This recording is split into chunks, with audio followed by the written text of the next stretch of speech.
다 함께 기도하심으로 5월 27일 수요일 매일 예배 시작하겠습니다. 기도합니다. 고마우신 하나님 감사합니다. 오늘도 하나님께서 매일 예배를 통하여서 하나님의 말씀을 들을 수 있도록 우리에게 귀한 은혜의 시간을 허락하시니 감사합니다. 우리를 사랑하셔서 말씀으로 가르치시고 말씀으로 붙드시고 말씀으로 인도하시는 목자 되신 주님을 찬양하고 경배합니다. 이 시간 우리의 마음에 거룩한 말씀에 대한 경외함을 주시고 정말 말씀을 통하여서 성령의 조명하심이 말씀을 통해 깨닫게 되는 귀한 은혜가 있게 허락하여 주시옵소서. 오늘 우리가 함께 나누는 말씀을 통하여서 우리의 신앙이 더 깊어지게 하시고 우리의 신앙이 자라게 하시고 삶의 현장에서 믿음의 결실로 나타나게 하여 주시옵소서. 우리의 가정이 믿음으로 서게 하시고 우리의 일터가 정직과 사랑으로 세워지게 하시고 우리의 관계가 하나님의 은혜로 회복되게 허락하여 주시옵소서. 아버지 말씀을 통하여서 우리가 말씀을 적용할 수 있게 하시고 우리 성도님들 주님께서 주시는 길을 분명히 보고 우리가 믿음의 걸음을 떼어나갈 수 있도록 순종할 수 있도록 하나님 은혜 베풀어 주시옵소서. 사랑하는 성도님들 한 분 한 분을 주님께서 오늘도 말씀으로 붙드시고 축복하여 주시옵소서. 감사하며 예수님의 이름으로 기도하옵나이다. 아멘. 찬송가 321장 함께 하시겠습니다.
오늘 함께 볼 말씀입니다. 어제와 같이 고린도전서 9장 말씀이고 11절부터 18절까지의 말씀 되겠습니다. 함께 말씀을 봅니다. 우리가 너희에게 신령한 것을 뿌렸은즉 너희의 육적인 것을 거두기로 과하다 하겠느냐. 다른 이들도 너희에게 이런 권리를 가졌거든 하물며 우리일까 보냐. 그러나 우리가 이 권리를 쓰지 아니하고 범사에 참는 것은 그리스도의 복음에 아무 장애가 없게 하려 함이로다. 성전의 일을 하는 이들은 성전에서 나는 것을 먹으며 제단에서 섬기는 이들은 제단과 함께 나누는 것을 너희가 알지 못하느냐. 이와 같이 주께서도 복음 전하는 자들이 복음으로 말미암아 살리라 명하셨느니라. 그러나 내가 이것을 하나도 쓰지 아니하였고 또 이 말을 쓰는 것은 내게 이같이 하여 달라는 것이 아니라 내가 차라리 죽을지언정 누구든지 내 자랑하는 것을 헛된 대로 돌리지 못하게 하리라. 내가 복음을 전할지라도 자랑할 것이 없음은 내가 부득불할 일임이라. 만일 복음을 전하지 아니하면 내게 화가 있을 것이로다. 내가 내 자의로 이것을 행하면 상을 얻을 것이거니와 내가 자의로 아니한다 할지라도 나는 사명을 받아노라. 그런즉 내 상이 무엇이냐? 내가 복음을 전할 때에 값없이 전하고 복음으로 말미암아 내게 있는 권리를 다 쓰지 아니하는 이것이로다. 아멘.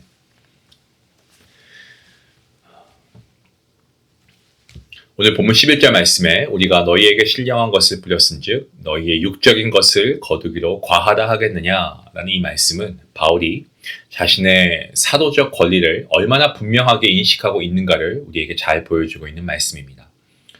농부가 무더운 여름에 땀 흘려 밭을 갈고 그리고 씨를 뿌리는 것은 가을에 수확을 기대하기 때문 아니겠습니까? 그 수고의 결과로 열매를 거두고 그것을 먹는 것은 아주 당연한 그러한 일입니다. 바울 역시도 고린도 교회에 복음을 전하고 그들의 영혼을 섬기고 신령한 것을 심은 사람으로서 그들로부터 물질적인 도움을 받는 것은 결코 지나친 일이 아니다라고 말하고 있습니다. 실제 바울은 어떻습니까? 사도로서 충분히 그 권리를 누릴 수 있는 사람이었습니다. 바울은 교회로부터 생활을 지원받으며 오직 기도와 말씀 사역 그리고 복음 전파에만 전념할 수 있도록 어떤 그런 정당한 권한을 요구할 수 있는 사람이었습니다. 하지만 바울은 그 권리를 알고 있음에도 불구하고 그것을 사용하지는 않습니다. 그는 우리가 12절 말씀에 이런 권리를 가졌거든 하물며 우리일까 보냐라고 되어 있습니다. 이 권리를 쓰지 아니하고 범사에 참는 것은 그리스도의 복음에 아무 장애가 없게 하려 함이다라고 12절 말씀에 얘기하고 있죠. 바울에게 중요한 것은 뭡니까? 자신의 권리가 아니고 오직 예수 그리스도 복음이었습니다.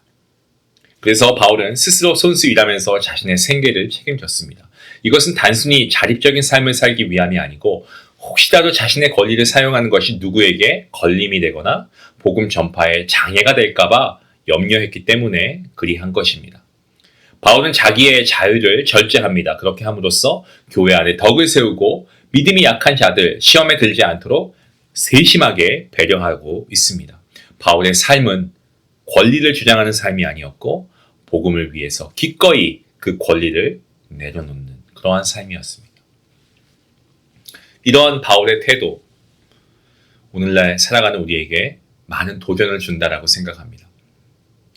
권리를 주장하는 데 익숙한 시대를 살아가고 있습니다. 조금이라도 더 인정받고 더 대접받고 더 많은 것을 누리려고 하는 마음이 자연스럽게 우리 안에 자리 잡고 있습니다. 사람들은 자신의 위치와 조건을 활용해서 더 큰 혜택을 누리려고 합니다. 때론 그것을 당연한 것으로 생각합니다. 하지만 바울은 어떻습니까? 정반대의 길을 걷고 있지 않습니까? 그는 자기가 가진 특권과 자유함을 누리기보다 오히려 그것을 절제함으로써 복음의 길을 더 여는데, 복음을 더 전파하는데 그는 혼신의 힘을 다하고 있습니다. 바울에게 있어서 자유함은 자기 만족을 위한 도구가 아니라고 말씀드렸습니다. 복음을 위한 수단이었죠. 바울은 자신의 삶을 통해서 그리스도의 제자가 어떻게 살아야 하는가를 분명하게 보여주었다라고 믿습니다. 제자의 삶은 자신의 권리를 앞세우는 삶이 아니고 하나님의 뜻과 믿음의 공동체, 교회의 유익을 위해 자신을 내려놓는 삶인 것입니다. 이러한 삶이야말로 하나님 나라를 세워가는 참된 헌신이고 복음의 능력을 나타내는 통로가 되는 것이죠. 오늘 말씀에서 바울이 보여주는 핵심은요, 단순히 권리를 포기했다는 데 있지 않습니다. 우리가 더 깊이 말씀을 묵상해 보면 바울은 복음이 막히지 않도록 자기 삶을 잘 절제한 사람입니다. 사도로서 교회의 도움을 받을 수 있었지만 혹시라도 그 일에 누군가가 오해를 하거나 복음 전파에 방해가 되진 않을까 스스로 참고 감당했습니다. 바울에게 중요한 것은 자신의 정당함을 증명하는 것이 아니고 복음이 더 분명하게 전파되는 바로 거기에 있었습니다. 바울의 절제함은 억울한 희생이 아니고 복음을 향한 사랑함의 선택이었죠. 내가 받을 수 있는데 왜 못 받느냐라고 말하지 않습니다. 이 선택이 복음에 유익한가? 이것을 먼저 묻죠. 이것이 바로 성숙한 신앙인의 믿음입니다. 믿음은 내가 옳다는 것을 끝까지 주장하는 그것을 믿음이 성숙하다라고 말하지 않습니다. 때론 복음을 위해서 내가 참고 기다리고 인내하는, 여기서 성숙한 신앙인과 아닌 신앙인이 구분이 되는 거죠. 사랑하는 중앙가족 여러분, 우리도 삶의 자리에서 우리가 이러한 질문을 해보면 좋겠습니다. 나는 복음이 더 잘 나타나는 삶을 살고 있는가? 내가 누군가에게 걸림돌이 되고 있지는 않나? 나의 어떤 작은 섬김과 헌신과 나의 말, 이런 것들이, 내 선택이 교회를 세우고 있나? 아니면 누군가 시험 들게 하고 있지는 않은가? 바울처럼 복음을 먼저 생각하는 사람인가? 아니면 세상의 편리함과 다른 사람들처럼 나도 누릴 것은 누려야 된다, 내 유익을 교회의 덕보다 먼저 구하고 있지는 않나? 한번 질문해 보면 좋겠습니다. 여러분 스스로에게.